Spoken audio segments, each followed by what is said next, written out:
You're listening to The Other 50%, a history of Hollywood. I'm Julie Harris Walker. This is the podcast where I talk to successful women in entertainment and hear their stories. For this episode, I got to speak with Allison Rhone. Allison is the director of audience and social media at Tribeca Enterprises, which runs the Tribeca Film Festival. She came up through social media marketing and communications and is a big consumer of content and a passionate activist. We spoke during the same week as the tragedy in Charlottesville, so that definitely impacted our conversation. I just want to give you context as to what was going on that week, because we kept referring to this week. You can find us at theother50%.com for added features, photos, show notes, and the merchandise. And you can listen to us on Apple Podcasts, Stitcher, Podbay, and now on YouTube. Please subscribe and leave a review wherever it is that you listen. And since podcasting thrives by word of mouth, please tell all your friends. The holiday season is upon us, and you'll be going to lots of holiday gatherings. So what better icebreaker than to start talking about podcasts, and this one in particular. And I have another podcast called The Other 50%, a history of tech. You can also find it on Apple Podcasts, Stitcher, or on the Other 50% website. And that's where I talk to successful women in tech and hear their stories. Okay, here's Allison. So I am the Director of Audience Development and Social Media at Tribeca Enterprises, which is the parent company to Tribeca Film Festival.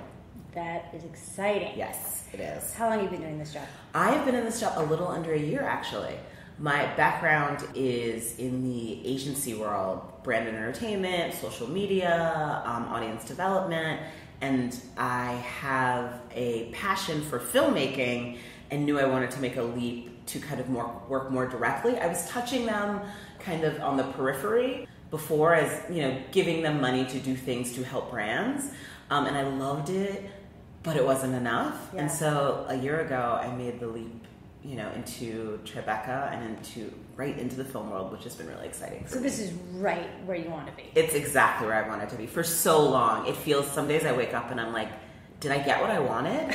I literally had a list when I was looking for my next job. It was a list of 2 places. I'm either going to stay in New York and I'm going to work at Tribeca Film Festival, or I'm going to go to LA and work at a studio.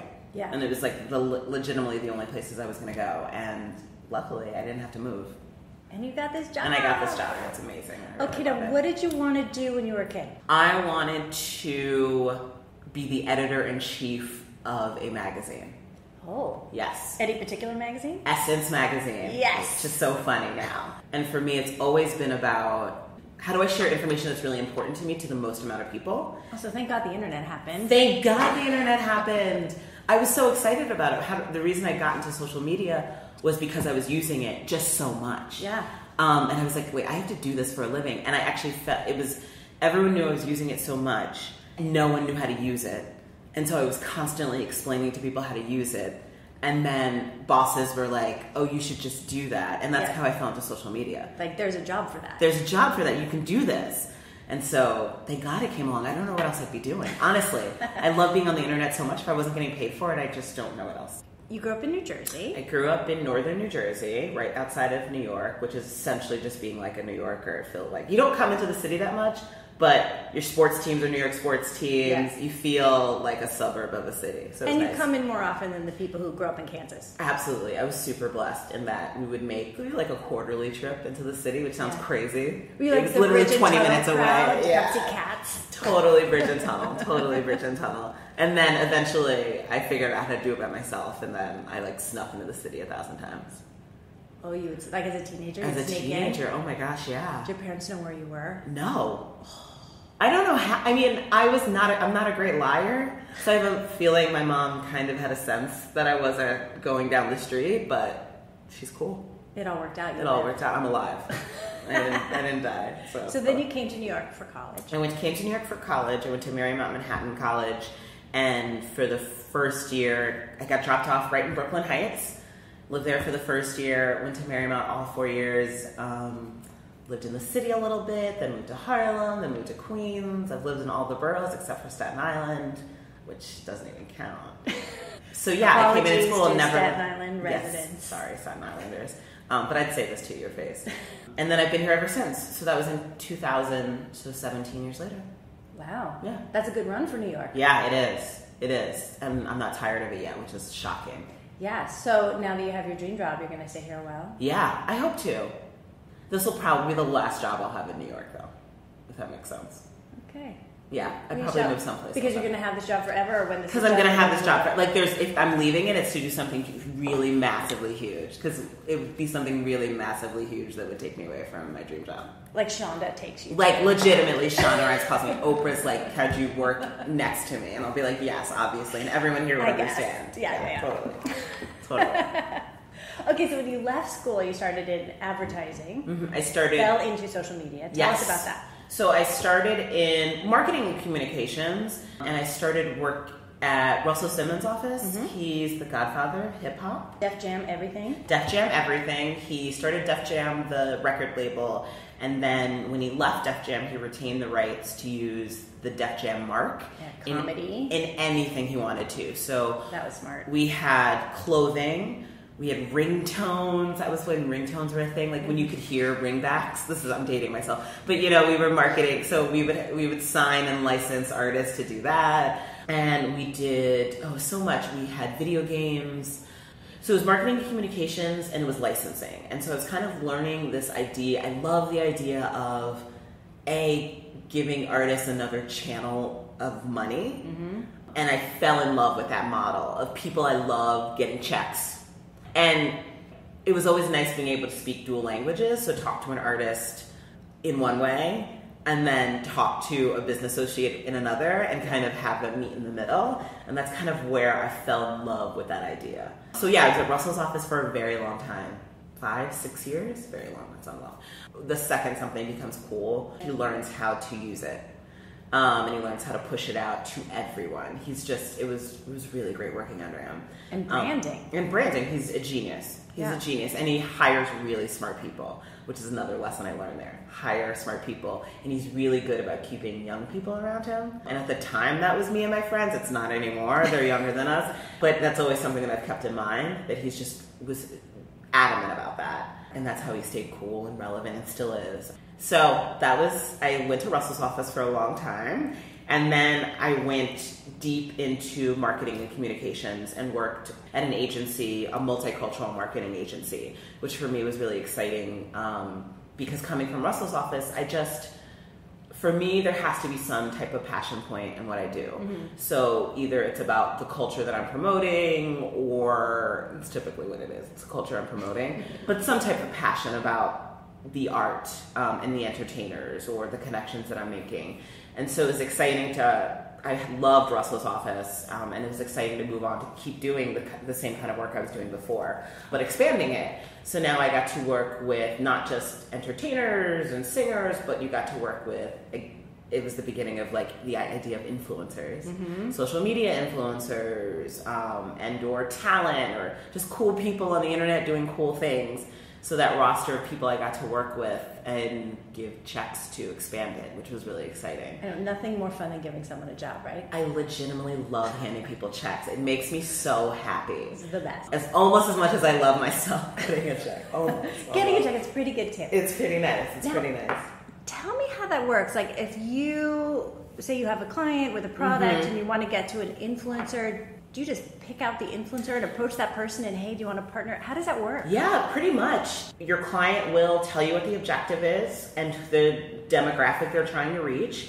And then it's a little bit of research and a little bit of just knowing who's hot and what's relevant and what's happening. And pretty much just reaching out. It's a different market than it used to be. In the beginning of social media, social influencers or just people who lived on the web and kind of that's how they gained their popularity, they weren't thought of as actors or entertainers, right? So it was a lot easier. You could literally just direct message them and connect to them and give them checks.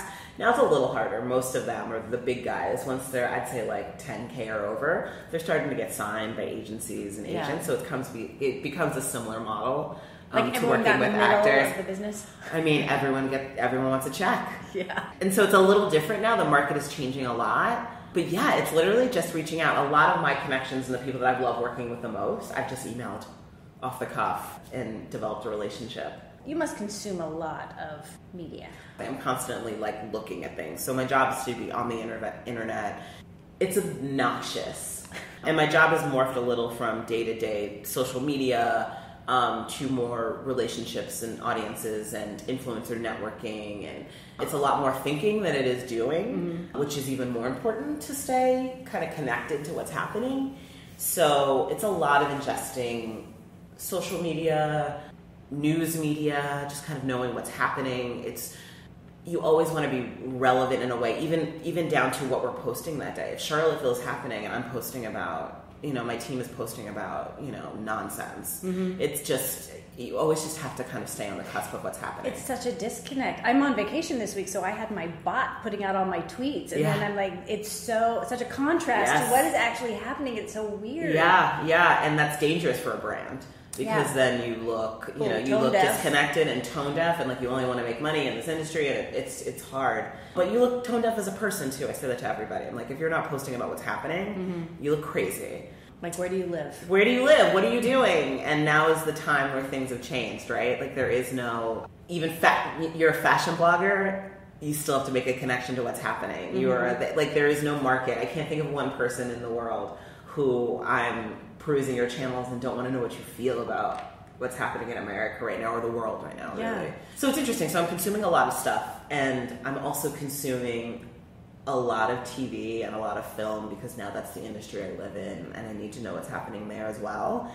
And so you're watching a lot of content too. I'm watching a lot of content, which is great, which suits me. It's funny. Like I was the kid who would literally TV Guide would come out on the weekend. The TV Guide would come out on Monday or Tuesday, and I'd have things circled for like the rest of the week. Like it is so my nature to be watching tons and tons of things. It was easier when there was 7 channels. Yeah.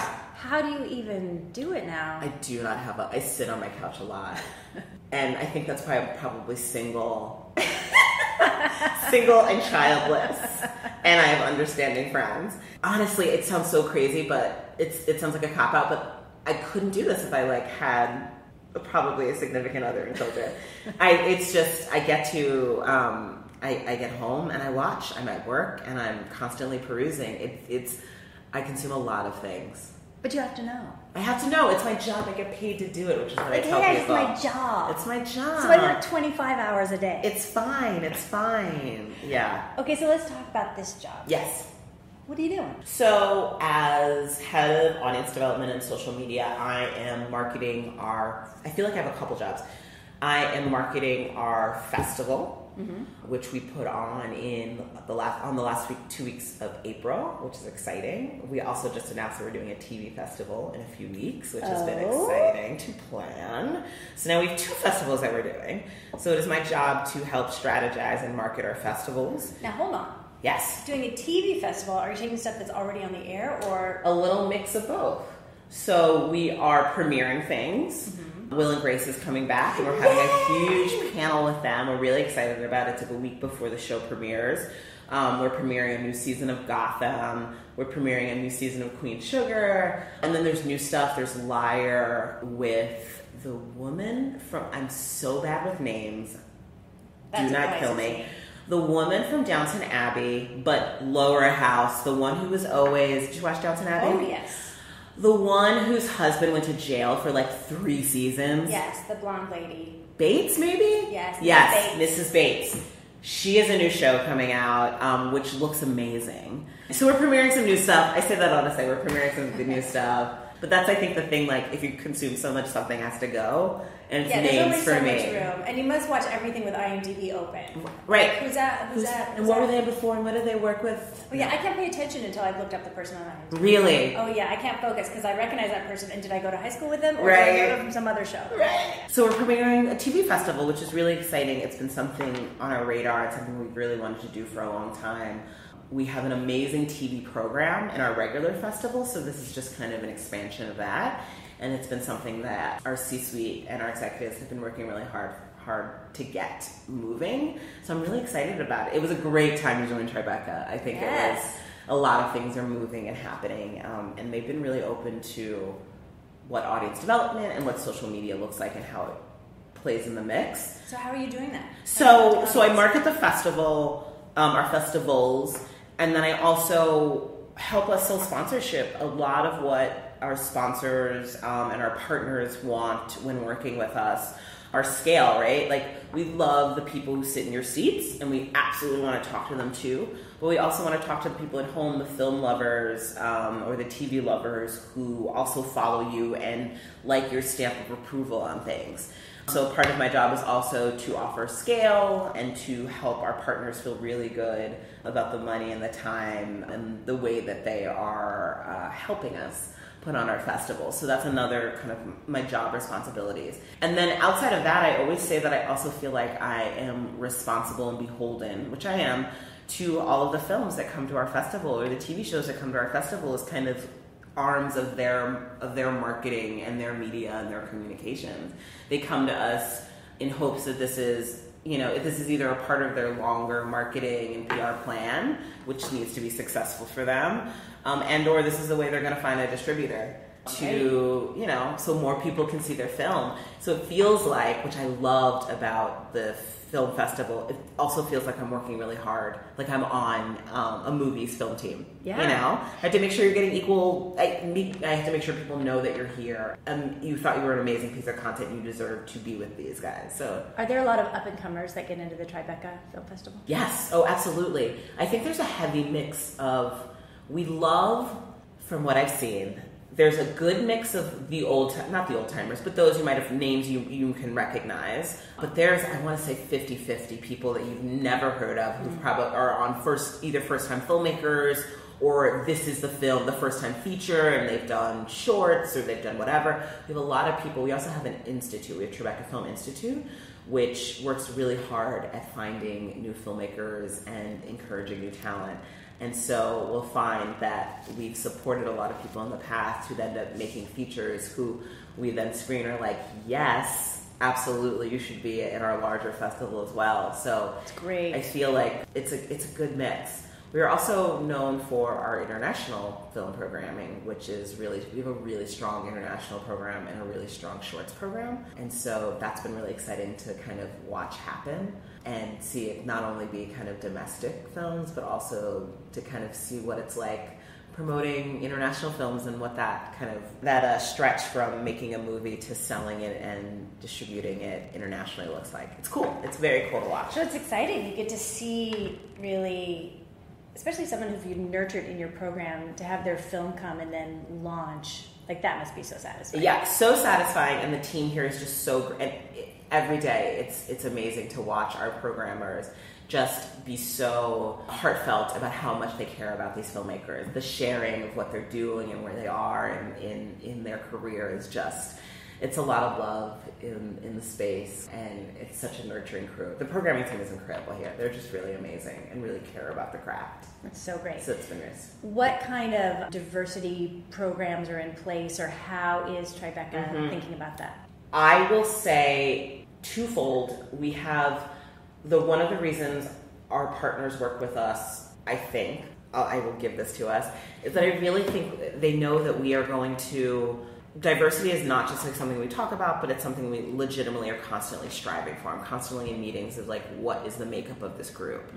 And it's been nice to also kind of have, like I was talking about Tribeca Film Institute, because they're amazing at it, and they are kind of a great funnel for us of talent. So I think there's always room to grow, but I'd say it's a concerted effort to make sure that our filmmakers and our talent looks like the world we're promoting and that we're working in. Yes? Why is that important? Diversity. I was thinking about this the other day with Will and Grace, and I was having a moment of like remembering what that time was when like this was a thing. Yeah. To see a gay character on TV was like a huge thing. And he had gone to all the talk shows and talk about it. And he had the joke about, Mom, I'm playing a gay lawyer. And she's like, oh, do you have to play a lawyer? Right. Like, what? And there's this promo we play of like, this is the first time two gay men would kiss on TV. And now it's like, really? Anytime I turn on the TV, it's like, it's fine. But the idea of like beaming something so different from someone into their home is the thing that changes things, is like the movement we need, is feeling like someone is extremely important. Or we talk a lot about empathy, or the idea of connecting over a human experience, and what can do that more than a film or a TV show or something where the whole goal is for you to kind of lose yourself for a little bit of time and step into someone else's shoes. So we do not take that lightly, and that's another reason why programming needs to be diverse. And it's funny too, because we have it's New York, we do have a lot of folks who come in and visit, but most of the people who come to our film festival and sit in chairs are tri-state area. And while it's extremely diverse area, film festivals are a little bit of an elitist thing, right? Like it's going to be, it's going to be rich white people for the most part. Yeah. And so it's always been a concerted effort to kind of have programming that speaks to different communities so we can kind of leverage that. For me, that's been so helpful as a marketer and a social media person, audience development person, in having something to talk about and say, hey, come see this thing. And we have something that I know off the bat you'll love, and there's other stuff too that I think you'll find really interesting. So that's been really great, and it's been great to have a programming team so excited by diversity, because I hope makes my job so much easier. Well, it's so important. I really think this is how we change the world, is getting into people's living rooms and telling stories and developing empathy and seeing stories that are not your own. Yeah. As the world has gone crazy out in the world and people are out fighting with sticks in the street. Yeah. I argue a lot with my friends about, in that same vein, social media. There's literally no other way to touch as many people in the world as the internet and social media. You can distribute a film and still not as many people will see it as probably saw a video on BuzzFeed yesterday. For sure. Let's talk about that, because I spend a lot of time in my Facebook. And then I walk around the streets in the world, and it feels like it's a whole different world happening inside the Facebook than the one I encounter every day. Right. And it just makes you a little crazy. Yeah. In meaning in the bubble of this existence that some of us in that way. There's so much conversation happening on Facebook that may or may not be happening in real life. Right. And you walk out in New York City and it's so diverse and there's all kinds of people and everyone's just walking around. And looking at their phones. Yeah. And then you get up to Trump Tower and it's a melee. Right. But I don't know, I spend so much time thinking about the conversation that's happening inside the phone. Yeah. And then the conversation that's happening with people. And we're all repeating whatever we saw totally in our phone and have that conversation. But the ability to have a national conversation because we're all looking at the same thing is incredible. And growing and learning together. I am constantly talking about the fact that I am legitimately a smarter person because of the internet and because of social media in particular. I talk a lot about if there was a platform that I think is, chef's kiss to this platform. Which is it? It's Twitter. Yeah. I'm obsessed with it. Facebook, Instagram, and Twitter, the big three. And Facebook and Instagram, the premise is that you know these people, you're interested and invested in their real life, their connections that you know. Instagram is I like the look of your life, right? Twitter is literally the only place where I like your brain. I like the things that your brain is thinking and saying. I don't know. Probably 99.9% of the people I follow on Instagram, it's all around interest points, which is such an interesting concept because you think in real life that's the way you make friends, but it's not, right? Not at all. It's just people you meet at things and they're connected to you, and it starts with family and then it becomes coworkers or school or there's more proximity. It's about proximity, exactly. But I've met legit people on Twitter that I've then met in real life. I was shocked. It's amazing. It's such a smart tool, and the smartest people I know are on it. And I just feel, the line I always say is the revolution will be tweeted. It's incredible. I'm constantly wait, something's happening on Twitter, and then 8 hours later, Facebook catches up. Yeah. It's just constant movement. It's the world in this on my phone in an app. I think it's incredible. But I say that all to say that I just harnessing good content. The perfect mix for me is harnessing incredible content that is either, that shares a new perspective or a new type of person or a new view in an interesting way, and then shooting it out on social media and millions of people seeing it. It gets no better to me. Yeah. I know that everyone is really tied to the traditional model. It's just a conversation point about the traditional model of, movie making and distributing, and filmmakers love theaters. They love it. No one wants to put their shit on the internet. But if the young people do. The young people are into it. Because they get it. Yeah, they watch do. It on your phone. They do. But I think the way we have to think about content too needs to change too, because if you want to win an Oscar and be a reputable, you're not putting your stuff on YouTube, right? Right. If you want to get in the club and in the system. Yes. You're doing the traditional. You're in theater. You're doing a theater run, and it's a thing. And they bad talk Netflix every other day. Mm-hmm. But I think the conversation around if the idea is to reach as many people as possible, I think the conversation needs to change around how we use the internet to do that and the importance of it, and not just as a tool, but as like something we respect. And I think that comes up like when you think about the net neutrality issues. It's important. It's probably one of the most important. Imagine you couldn't have access to all of the information. If one day, for some reason, you were just cut off to people and humans and thoughts and all the things you have access to now, or the content that's available to you now, I don't even know how I wouldn't have a job, But the idea of that is just so scary to me. Well, it can't be controlled by a few voices. I mean, there's already few enough voices it's controlled by. And now I'm hearing about the Sinclair group that is coming up. What's that? I don't know, but it's some group that's buying up a bunch of local news stations and then dictating what they have to say on the news. Isn't that why we have governing? I mean, we barely have a governing body right now. But isn't it the idea in theory, of free press? In theory, we have a governing body who's supposed to step in, FCCs and FAA who are supposed to step in and stop this kind of stuff. Yeah. That's insane. We can't have it. We can't have it. There's so many. Every day I'm like, there's 18 important issues that I feel so strongly about, and how does anyone divide their day up thinking about them? What am I going to talk about on the internet today? Yeah, and where does the relief come in? Because at some point you just want to go back to your regular life, except that doesn't exist anymore. Yeah, it's true. It does kind of feel like we're in the middle of a revolution. Yeah, absolutely. We're being asked to choose what we want this country to look like. Yeah, and participate in getting us there, which is really like, I think, the next thing. It's like, we're at a place where the voices have converged, right? Mm-hmm. I can go on my social media and I was thinking about this the other day. I don't even get, there was a time and place where the things that I would say on the internet would be radical, and like people would be in my comments and be like, I don't know, girl.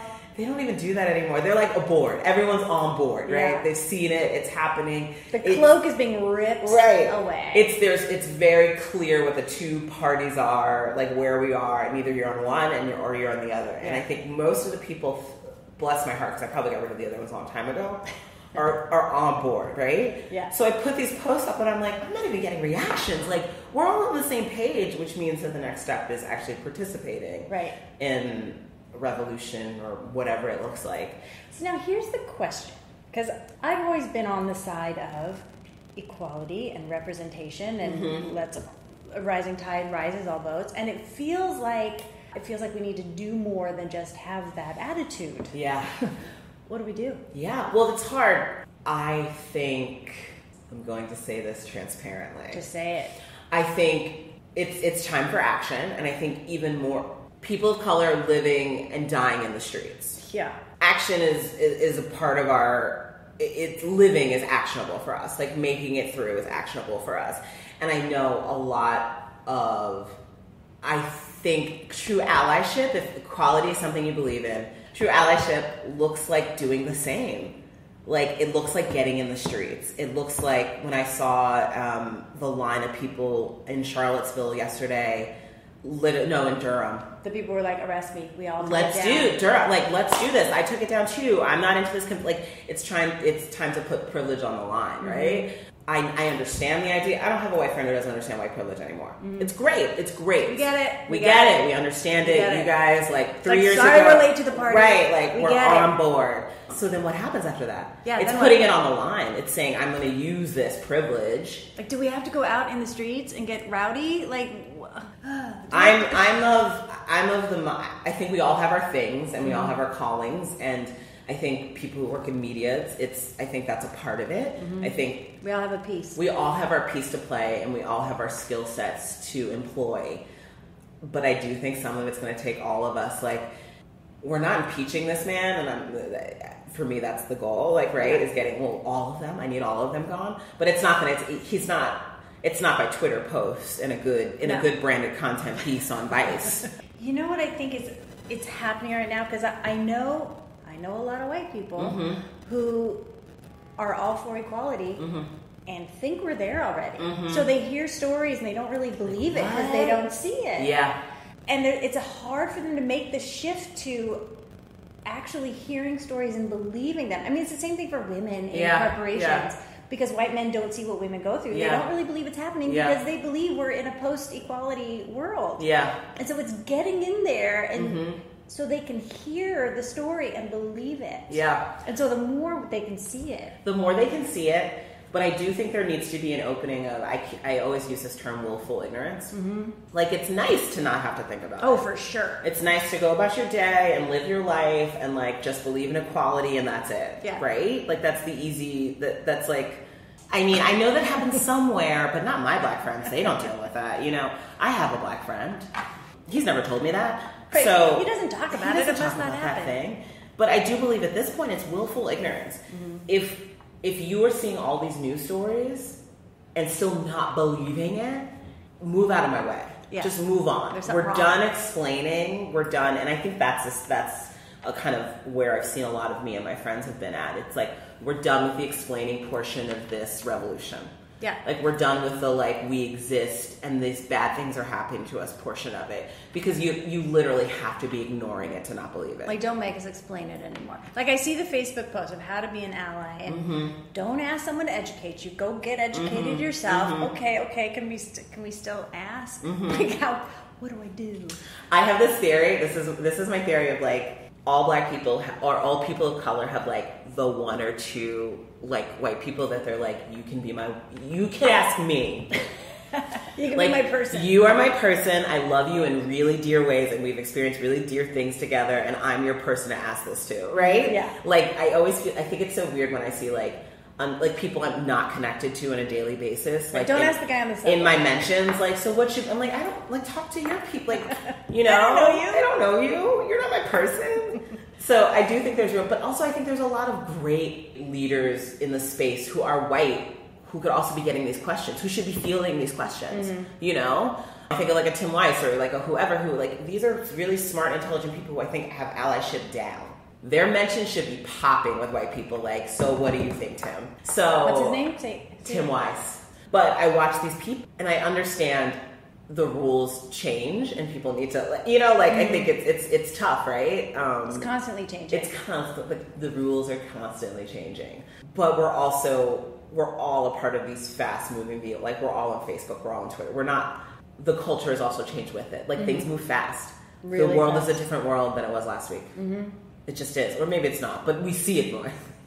It looks different. It feels different. The president defended the Nazis. Yeah. That's different. That's different. It's a new day. Yeah. I'm constantly, that feeling of, like, going to bed and then waking up to more tragedy. You're like, what now?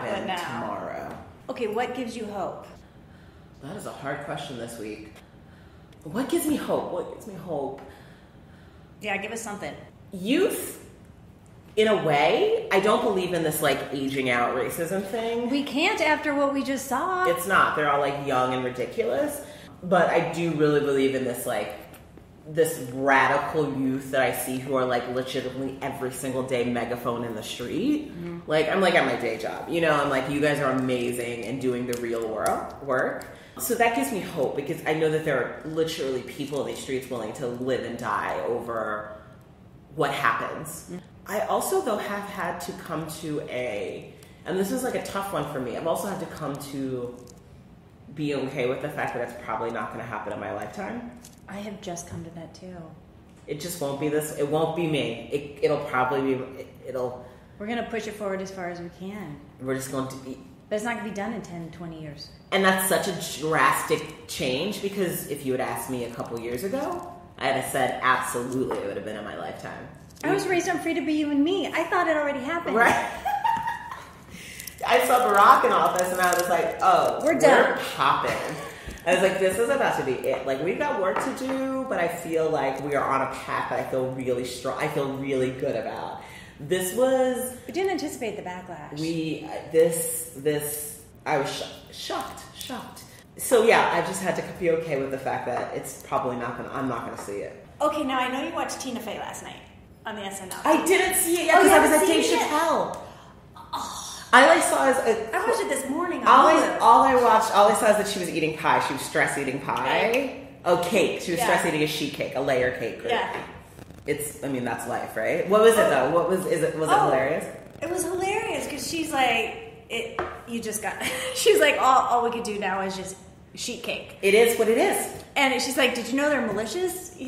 200 of them ready? They're not cops. They're just guys. And so she's just stress eating. And it was hilarious and so how we all feel. But there's still a little controversy about it. Like, it's not enough to eat cake. Yeah. You gotta get out there. Get out of your house. But I think you gotta get a minute. You get a minute of eating cake. You definitely get a minute of eating cake. Yeah, you definitely get a minute of eating cake. It's funny, we had Tina at the festival with Kimmy Schmidt. And we had this great panel, and it was awesome. And then there was a question about, I think of her because there was a question about diversity on our writing team. Mm-hmm. And she had a good answer. She vaulted and it was fine and whatever. But it always makes me think of don't eat the sheet cake. Yeah, absolutely. Sheet cake is great, but also these ways that we can all be making impact in our own ways. So for Tina, it's what's your writer's room looking like? And I'm sure it looks great. I'm sure she's fine. I'm sure she, because I feel like I trust Tina. Yeah, eat the cake and diversify your writer's room. Eat the cake and diversify your writer's room. I want to hear it. This is great, your skits. Yeah. But I want to hear how you're actively in your life promoting change, But so I agree with people. It's this is cute. It's like Jimmy Fallon doing this, all of a sudden after tousling Donald Trump's hair for a year.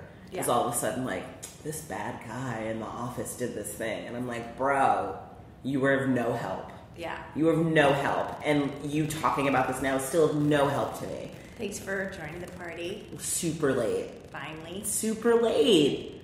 10 years ago, I would have watched late night TV with just give it to me, right? I'm here for everything. And now you have to be a critical thinker about everything. Because it's important. Yeah, it feels like you can't just give anybody a pass or just let it wash over you. No. So it makes it hard, I think, for people who are in that position to worry about every single thing they say. Yeah. You can't be everything to everybody. How do you walk the line? How do you say the right thing all the time? Yeah. You can't. You're always going to piss someone off. Yeah. But that's the point. You take the note. Say, oh, I get it. I get it. Or I don't. When I saw Dave Chappelle last night, he has gotten a lot of flack for the way he talks about transgendered people. How does he talk about them? It's just Dave Chappelle. Just ignorant. Just he doesn't understand it. He doesn't get it, so he's joking about it. Right, exactly. And what I'll give him is that he jokes about it in the way he jokes about everything. Yeah. He's going to go hard in the paint. He's going to be as offensive as possible. Yeah. It's his process. It's what he does. And it's the last frontier. I expect nothing different from him, except that I think he was way behind on transgendered people, way behind. So, yeah. And so he was talking about that. So he was talking about that last night, and about how he took the note. He got a letter in the mail. And he's like, I never read these letters. I don't care. Don't believe I read these letters. I'm not Santa Claus. I'm not here for your hopes and dreams. I don't care. I'm doing stand-up. Yeah. And so he read this letter, and he's like, this is a person who I believe thinks that they love me. New jokes that I had never even remembered I told before. A person who is an avid fan of mine. And then this person is trans and told me that they were so upset about the things that I said about their community. And it's one of the first things that gave me pause. I feel like if Dave Chappelle can be given pause over jokes and think through what that means and what his voice and movement means and kind of take the note, and he's still in it. I mean, he's still at jokes, but they were a little more thoughtful. I'm also not trans, so I can't speak to, I'm also not the party being talked about. But it was nice to see, even if Dave Chappelle can think through what allyship looks like in a comedy set, then we can all expect that in our real lives. We can all do that at our jobs. His job is to be offensive, mine isn't. I'm actually here to be a nice person. I should be thinking about that, right? What harm does it do that I'm just not offending people all day? I'm going to take that, I'm going to make mistakes, I'm going to take the note, and I'm going to keep changing. Let's assume every person is a human. Yes. Let's just start there. Yeah. Because then it makes it a lot harder. Absolutely. And alternatively, I think my experience has been, and this has changed a lot, but a critique isn't always like, we're not flogging. Like, a critique isn't always like, you're a horrible person. It's like, I don't get that thing you said and it's not right. Yeah. You know? And I think we have to, like, be okay with the critique and be okay with, like, people calling us out. And that's also a part of allyship. It's like taking the note from the people you're talking about or want to support. Or don't say you want to support them. Like, if allyship isn't your thing, like, don't say it's a thing. Just It's not a thing. But if it is, like, then you take the note, you take the critique, and you keep it moving. I mean, I've been called out so many times by my queer friends. Like, that's not the way you say that. I gotta take the note, you know? You have to. I saw a comedian the other night who did a whole bit on midgets. Ugh. And I was like, What?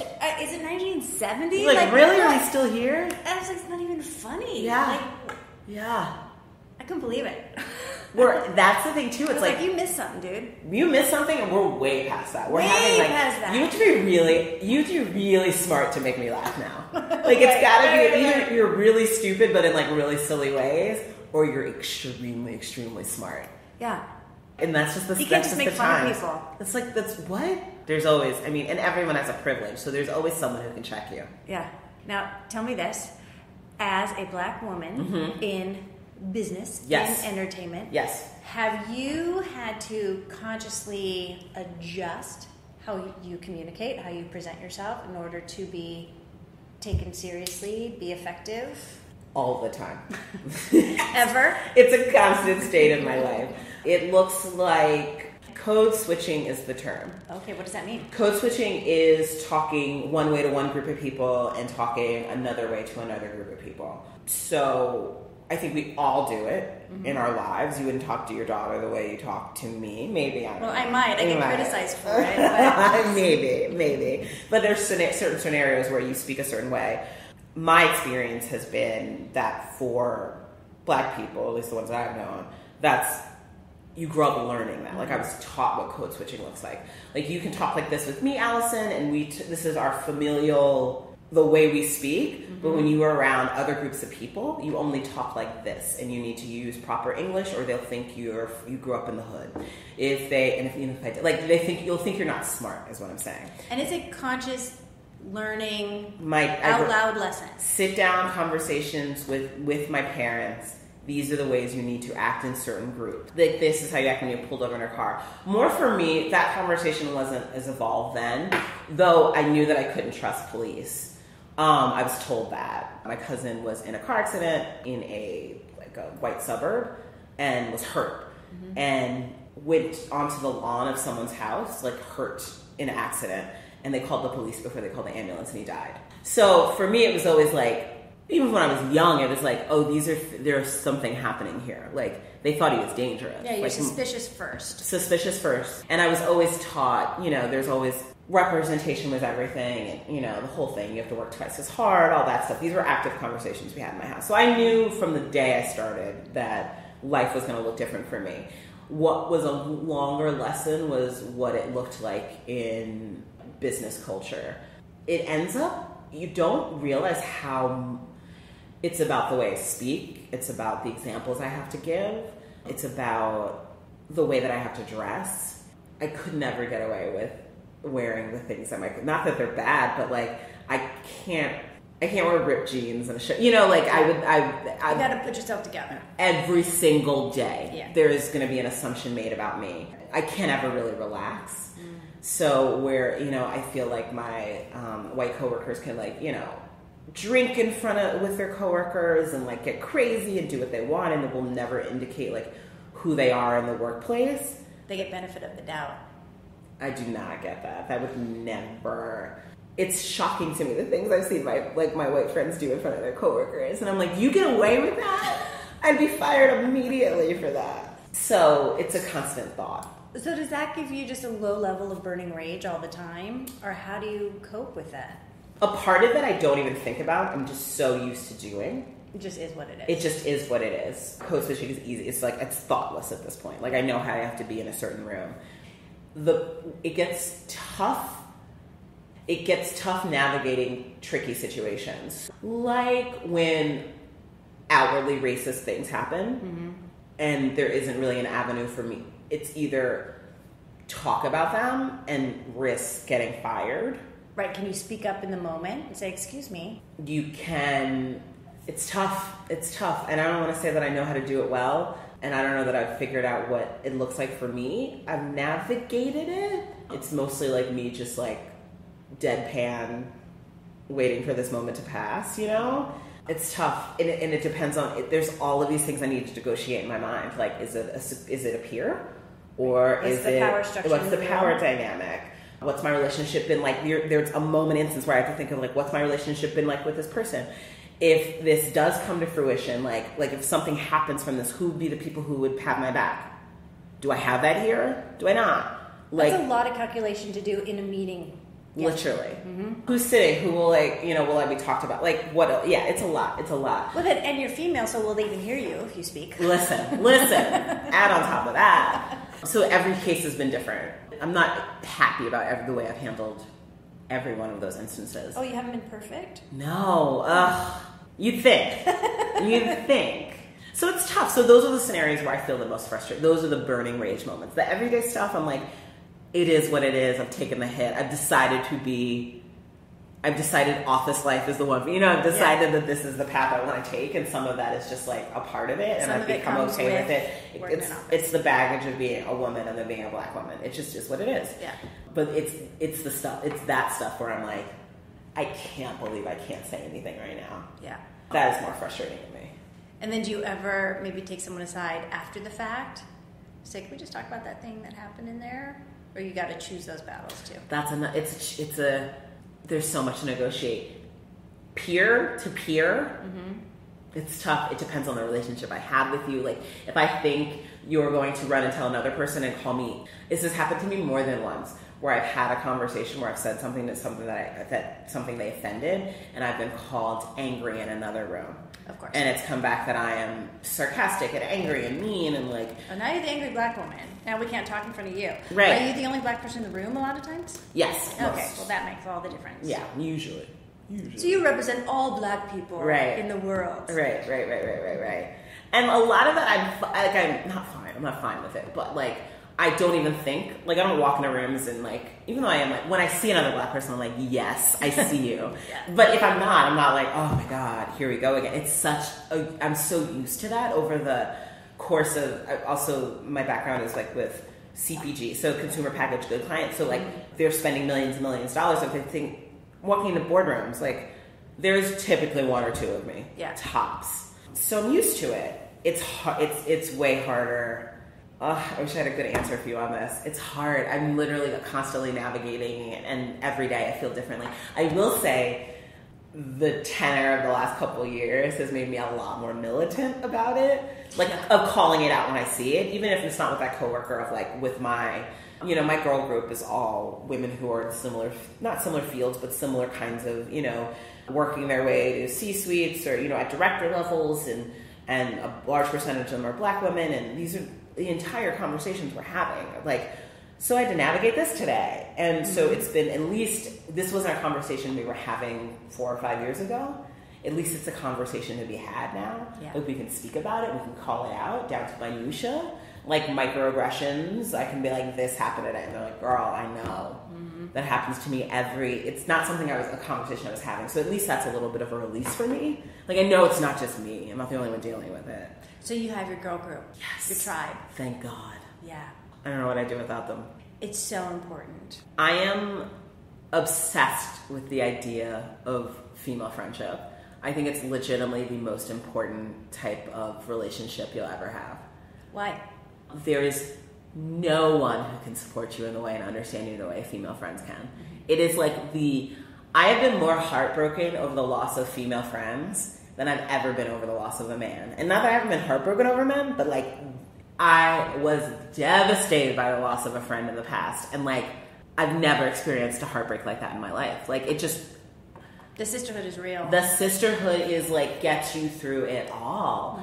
I mean, and now I look at, my friend group, and we're in the stage of our life where you're dealing with like really crappy shit. Like, it's like real life. Real life. You're dealing with divorces and cheaters and parents who are aging or dying. Like, there's so much happening, and it's not that all of us don't have men, it's like we can't do what we do with them, you know, like we can't talk about it the way we can talk about it with each other. And it's just, in the last couple of years it's been my constant source of, you asked me before what gives me hope. Mm-hmm. It's my friends who give me any hope. Is that like, even on the worst day, they can make me laugh. The worst day, I can have a good time. This has been the worst. This has been such a fun week, even though it's been the worst week. It's, you know, so it's interesting. So female friendships. So important. The most important. What do you think the next steps are for women? It's tough. I find that a lot of women, I think I have a lot of friends who are mothers, mm-hmm. and I love their husbands and their partners, but like, clearly those women are like, you know, the people raising these children, right?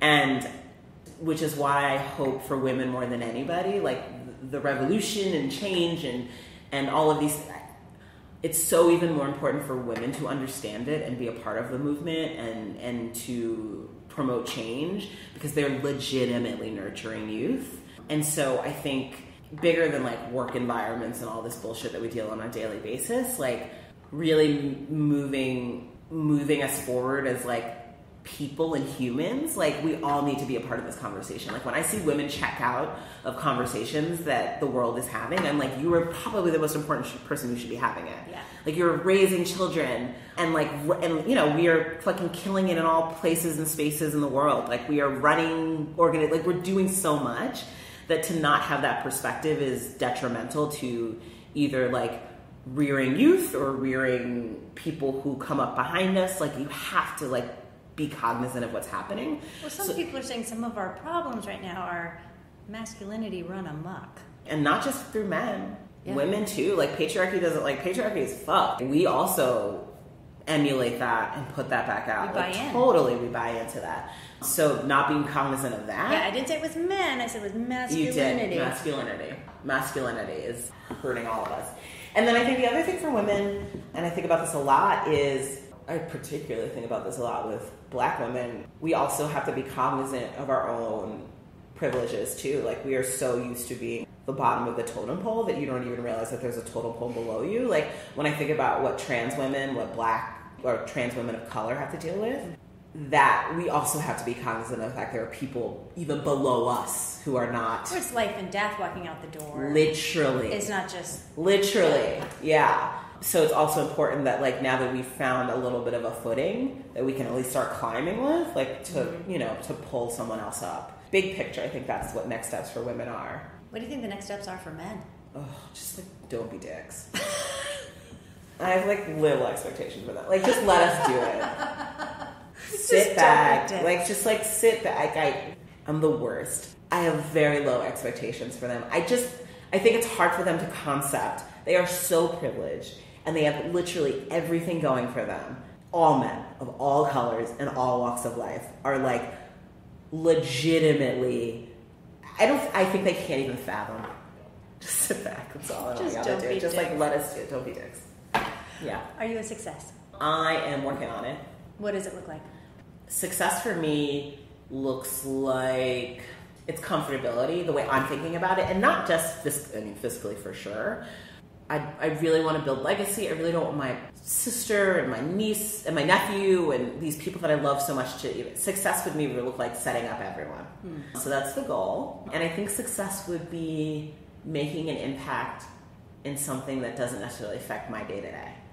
So I'm a part of this world and I care about it, and I hope that I'm making a change in something that just isn't just for me. So if I can do that, I don't know what it looks like, but I'm hoping to get there. If I could do that, I feel like that was success. Are you a badass? Oh, I'm definitely a badass, though. I will take that. Yeah, I'm definitely a badass. Yes. I think so. What advice do you have for young women coming up? Advice that I have for young women coming up, be observant. I would say the thing that has been most helpful, the quality and the characteristics that have been most helpful for me in my career has been being observant, of reading a room. It's kept me safe. It's kept me out of bad jobs, being observant of like walking into an interview, seeing the way that people were interacting, being observant has kept me safe, not only on the streets, being a woman, but has also kept me, I think, has helped success and has helped keep me safe even at work. Being observant, I think, is something that is a quality that women are better at generally because of the things we need to think about. But I think it's a characteristic we really need to hone as well. And trusting our guts. Being observant and trusting our guts, I think, go hand in hand. Someone told me about that book, The Gift of Fear. What is this? It's about trusting your gut and not discounting it and walking into an unsafe situation. Yeah. Believe it. Yeah. I always say that I'm an extremely anxious human being. Extremely. 2 steps from not walking out my door anxious. But I do, because I need to earn money. You did it. I did it. And a changing point for me was also loving that anxiety, of respecting it and knowing that it's also partly intuition. And that was really a big shift for me. That's a big discernment, what part of this is intuition and what part is anxiety. Right. And then add being observant about my surroundings and who I'm around and trusting my energy. And I've tried to be really good about if it's not feeling good, cut it out. This isn't a person for me even right now. So trusting that has just legitimately gotten me through it. So those would be my tips and tricks. They're pretty good.